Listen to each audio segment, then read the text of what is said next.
Welcome to Reddit Echoes, where stories that seem ordinary explode into drama no one saw coming. Today, you're about to hear tales spicier than Thai hot pot, saltier than tears, and so absurd they'll make you question humanity itself. From a coworker who's barely a lunch buddy but asks to crash at your place like she's claiming an inheritance to a parent going full Karen Supreme just because her son got a nickname, we're diving deep into the chaotic and sometimes hilariously petty corners of Reddit. So grab your headphones, switch on your brace for impact mode, and hold on to your sanity, because the drama starts now. Story 1. My stepmom stole $400 or $500 from my daughter and played the victim. You know, I used to think I married a strong, thoughtful woman with a warm heart. But on one fine Friday evening, I discovered I may have married a made-for-TV villain. It all started over dinner when my wife, looking dead serious, asked me, "Have you talked to your daughter recently?" I told her no, then asked why. Her response, "She's threatening to sue us. For money, clothes, and the car." Come again. I blinked. She's suing over what money? And my wife, completely calm, said I transferred $500 from her account to a trust fund. She can't touch it until she's 21. Right there, I knew this wasn't just some minor disagreement. This was identity theft. I asked her flat out, "Whose name is on the trust?" "You were there when I set it up," she snapped as if my physical presence made it legal. I checked my email and found messages from my daughter. Screenshots of the forged checks. My wife didn't just transfer the money, she faked checks to empty the account. That's not a parenting decision. That's fraud. I started to feel sick. This wasn't just family drama. This was criminal. A few days later, the police called. My wife didn't pick up because, and I quote, "I don't answer unknown numbers." Of course, when your caller ID says detective, that's just spam, right? And here's where things got even more disgusting. She started threatening my daughter. She told her that if she pressed charges, she'd sue her back for emotional distress. Not kidding, she wanted $5,000 for the trauma of being accused. She even said she had a therapist who would testify on her behalf. So now I'm standing in the middle of this mess. On one side, my wife, the woman I promised to protect. On the other, my daughter, who just got robbed by her stepmother. Guess who I picked? I told my daughter, "If the police ask me anything, I will tell the truth. I won't lie for her. Because if you're a man who stands silently while the woman you love steals from your kid, what kind of father are you?" Her own family, parents, her church pastor, even me all told her to get help. She claimed she was in therapy, but nobody knew the therapist's name. No bills, no proof. How convenient. And then the cherry on top. Why are police wasting taxpayer money on this crap? Maybe because stealing $400 to $500 from a minor via forged checks isn't just a family squabble. Later, she told me she wanted to do family therapy. I said she won't agree to that. Her response, "Well, then she won't get her money back. That's not remorse. That's manipulation." 13 days later, her name popped up in the Pennsylvania Unified Judicial System. Charged, officially. Here's what she was hit with. Third-degree felony unlawful use of access devices. Up to 7 years in prison and/or a $15,000 fine. First-degree misdemeanor theft by unlawful taking. Up to 5 years and a $10,000 fine. At that point, I was just hoping she'd take a plea, pay the fine, and return the money. Fast forward 2 years, I'm divorced. Why? Because I cannot and will not stay married to someone who thinks she has the right to steal from my child fake legal documents and demand I protect her while she does it. And the real kicker. My daughter, the one who was robbed, actually asked the court to go easy on her stepmom. Yeah. And what does my ex say about that? See, I won. No, Karen. You didn't win. You were granted mercy by a teenager with more humanity in her pinky than you have in your entire body. Let me spell this out. She stole $4,500. She forged checks. She played the victim. She threatened to countersue for emotional distress. And even when caught, she acted like she was the one being wronged. If you think you've heard of the worst evil stepmom stories, I promise you, this woman's got them beat. So, here's the million-dollar question. What would you do if you found out your spouse stole your child's future? Story 2. I gave students nicknames to keep order, and a mom turned it into a county-wide race war. So I work as an after-school STEM instructor. Think science camp for elementary and middle schoolers. Sounds wholesome, right? Until you find yourself in a hellscape with 19 boys and only 5 names. I swear to Newton, I've never seen a roll call more horrifying. 7 Liams, 5 Noahs, 3 Mateos, 2 Williams, and 2 Sams, not Samuel, just Sam, and the cherry on top, 2 Liams with the same first, middle, and last name. It's like the universe was testing my will to live. Now, instead of turning every lesson into a chaotic mess of which Liam B or Liam S, wait, which Liam S, I decided to do something genius. I gave the kids wacky, science-themed nicknames. I used a name generator and let them pick names like Dr. Boom, Professor Chaos, the Atom Smasher. They loved it. One of the Mateos, who usually got teased for being bigger than the rest, chose the Atom Smasher. And for the first time, he smiled like he belonged. I felt like a rock star. Until she showed up. Karen Prime, mother of Liam. Yes, the one with duplicate names and apparently duplicate nerve endings. She was not amused. She called the school principal and accused me of erasing children's identities, forcing them to abandon their given names, and get this, whitewashing the names of children of color. Ma'am, your child's name is Liam. How much whiter can we possibly get? I calmly explained. The kids like the nicknames. No one is being forced. Liam can even be Dr. Liam if he wants. But that wasn't good enough. She threatened to escalate this to the County Department of Education if I didn't stop the nickname agenda. I'm not even a licensed teacher, by the way. I run an after-school program. I was 2 seconds away from quitting and stress-eating ice cream behind a vending machine. But okay. To appease her, I started calling her son Dr. Liam. Problem solved, right, wrong. The next week, she came to class and sat in the back like she was auditing for the FBI. She glared at me like I was training the kids to build pipe bombs. Meanwhile, class was business as usual. A couple kids were too tired, so I let them chill and nap. One girl had tween drama and cried because another kid looked at her weird. One boy just wanted to call his mom to ask how to do homework. At the end of class, I thought, okay, nothing exploded. We survived. But then Karen Stormcloud dragged Liam out dramatically and convinced 3 other parents to pull their kids from the program. Why? Because they didn't want their kids being renamed. Next morning, I get called into the office. Waiting for me, a lawyer, someone from Child Protective Services, and Karen, in all her concerned citizen glory, she accused me of discriminating against students of color, isolating kids based on race, and only letting white kids participate. You want receipts? She had them. She showed photos she took without consent of kids napping, kids arguing, and kids on the phone. Too bad. The nappers, Asian and Latino. The drama queens, Latino. The kid on the phone, Asian. And me, just trying not to cry in public. She tried to spin my attempt to make science fun into racial oppression. CPS. Furious they were called in for this nonsense, the principal assured me I was in the clear. Karen. Not satisfied. The very next day, she showed up with a reporter. I had to threaten legal action for filming children without parental consent. Boom. Another wasted lesson. But guess what? She posted about me in every local Facebook group. After-school instructor forcing children to abandon names, oppressing cultural identity. The result, 13 parents emailed to support me. 5 fourth-grade girls signed up for my class. So now I've got a full class again. Still chaotic, still nerdy, but happily full. And Liam, I heard he's started writing science fiction. His first story, a misunderstood genius builds a death ray to eliminate every Karen on Earth. Honestly, I'd buy that book. Sometimes you just want to make science class a little fun.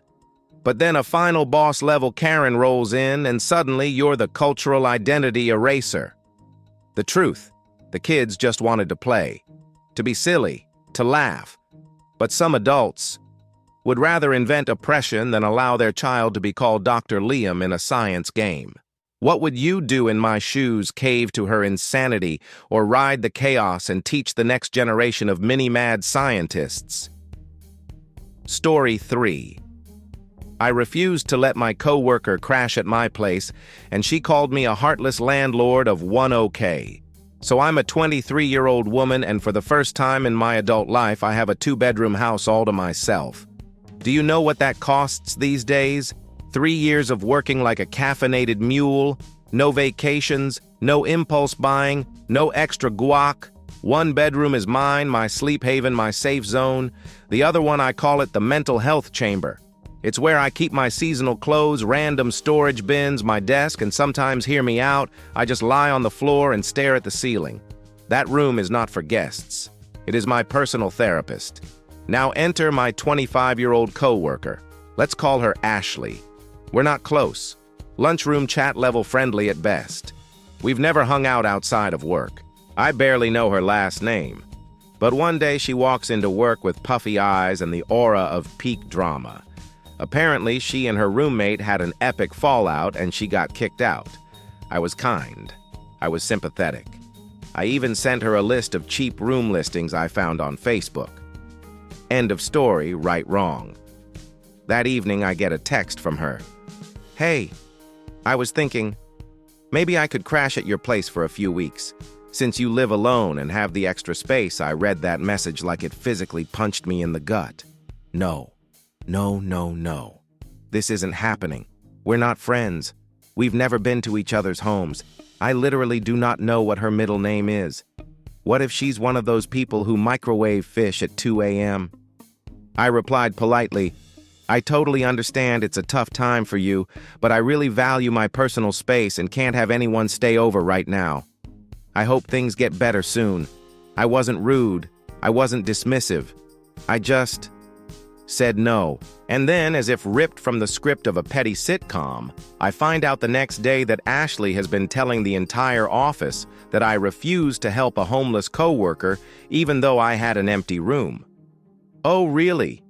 She failed to mention that she was already staying with her boyfriend. She had a roof, Wi-Fi, Netflix.